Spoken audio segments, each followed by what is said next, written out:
تمہیں بدنام کر دوں گی، یا تو تم میرے ساتھ زنا کرو، یا تو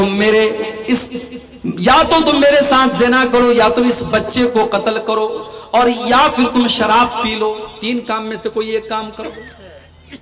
اس کو لگا زنا کرنا تو بہت بڑا پاپ ہے، بچے کو قتل کرنا تو اس سے بڑا پاپ ہے، شراب ہی پی لیتا ہوں جان بچانے کے لیے، یہ ہلکا کام لگ رہا ہے۔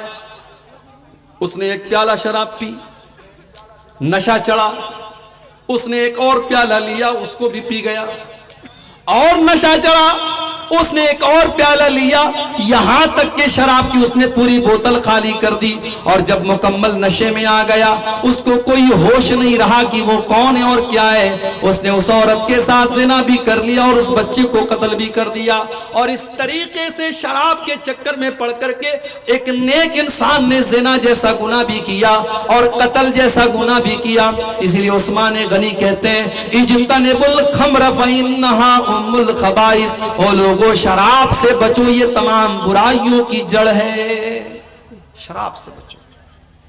سگریٹ بکتی ہے نا آج، گٹکھا بکتا ہے، گٹکھے کے اوپر پھیپڑے کی خطرناک تصویر بنی رہتی ہے، لکھا رہتا ہے tobacco is dangerous for health, تمباکو آپ کے سواستھ کے لیے ہانی کارک ہے، تمباکو آپ کی صحت کے لیے خطرناک ہے۔ گٹکھے پر بھی لکھا ہے، بیڑی اور سگریٹ کے پیکٹ پر بھی لکھا ہے، سرکار لکھوا بھی رہی ہے اور لائسنس دے کر کے بکوا بھی رہی ہے۔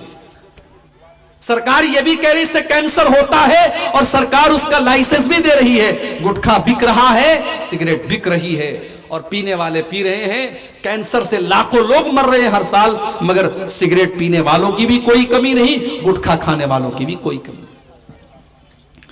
لیکن 1400 سال پہلے جس ماحول میں لوگ شراب پینے کے عادی تھے اور لوگوں کے دسترخوان پر شراب پی جاتی تھی، کھانے کے ساتھ ساتھ شراب کی بوتل بھی رکھی جاتی تھی، جب اس ماحول میں قرآن کی یہ آیت نازل ہوتی ہے، اے ایمان والو انما الخمر والمیسر والانصاب والازلام رجس من عمل الشیطان، اے ایمان والو یہ شراب پینا، یہ جوا کھیلنا، یہ قسمت کا حال معلوم کرنے کے لیے پاسے کے تیر نکالنا، اور یہ غیر اللہ کے نام پر لوگوں کے آستانوں پہ جا کے سر جھکانا، یہ سارے کے سارے گندے کام ہیں، یہ شیطان کے کام ہیں، تم ان کاموں سے بچو۔ جب قرآن کی آیت نازل ہوتی ہے، صحابہ کرام اپنے شراب کے مٹکے توڑ دیتے ہیں، اپنے شراب کے پیالوں کو توڑ دیتے ہیں، اپنے شراب کے برتنوں کو توڑ دیتے ہیں۔ وہ لوگوں آج سرکار سگریٹ اور تمباکو کے خلاف ایڈورٹیزمنٹ پر لاکھوں کروڑوں خرچ کرتی ہے، مگر کوئی فائدہ نہیں، اور یہاں قرآن کی ایک آیت نازل ہوتی ہے اور صحابہ کرام اپنی اصلاح کر لیتے ہیں۔ یہ ایمان کی طاقت ہے، یہ اللہ کے ڈر کی طاقت ہے۔ جب اللہ کا ڈر پیدا ہوتا ہے تو مجرم خود آ کر کے عدالت میں اپنے جرم کا اقرار کرتا ہے۔ اللہ کے نبی صحابہ کے ساتھ بیٹھے ہوئے ہیں، ایک عورت آتی ہے، اے اللہ کے نبی میں قبیلے غامد سے تعلق رکھتی ہوں، اے اللہ کے نبی میں نے زنا کیا ہے، میں شادی شدہ ہوں، میں وواہت عورت ہوں، میں شادی شدہ عورت ہوں اور میں نے ایک مرد کے ساتھ زنا کر لیا ہے۔ اے اللہ کے نبی مجھے پتا ہے کہ اسلام میں شادی شدہ عورت اگر زنا کر دے تو اس کی سزائے موت ہے۔ اے اللہ کے نبی مجھے یہ سزا دے دیجئے تاکہ کل اللہ تعالیٰ قیامت کے دن مجھے سزا نہ دے۔ میں دنیا کی سزا تو گوارا کرنے کو تیار ہوں، مگر آخرت کی سزا میں برداشت نہیں کر سکتی۔ اے اللہ کے نبی مجھے پاک کر دیجئے تاکہ کل قیامت کے دن میں پاک ہو جاؤں، مجھے دنیا میں زنا کی سزا دے دیجئے، میں آخرت میں یہ چھمتا نہیں رکھتی ہوں کہ میں زنا کی سزا سہ لوں۔ اللہ کے نبی نے کہا کیا بول رہی ہے تو؟ چل ہٹ یہاں سے، چلی جا، کیا بول رہی ہے؟ اللہ کے نبی نے اس کو موقع دینا چاہا، اس کو سنبھلنے کا موقع دینا چاہا۔ اس نے کہا نہیں ہے اللہ کے نبی، آپ اگنور نہیں کر سکتے، آپ نظر انداز نہیں کر سکتے، میں پروف کے ساتھ آئی ہوں، میں نے زنا بھی کیا ہے اور اس زنا کا پروف بھی ہے میرے پاس، میں حمل سے ہوں اور زنا کا حمل میرے پیٹ میں پل رہا ہے، میں پیٹ سے بھی ہوں، میں نے غلط کام کیا ہے۔ نبی اکرم نے کہا ٹھیک ہے چلی جا تو، جب تیرا بچہ پیدا ہو جائے تب تو میرے پاس آنا، ہم تجھے سزا دیں گے۔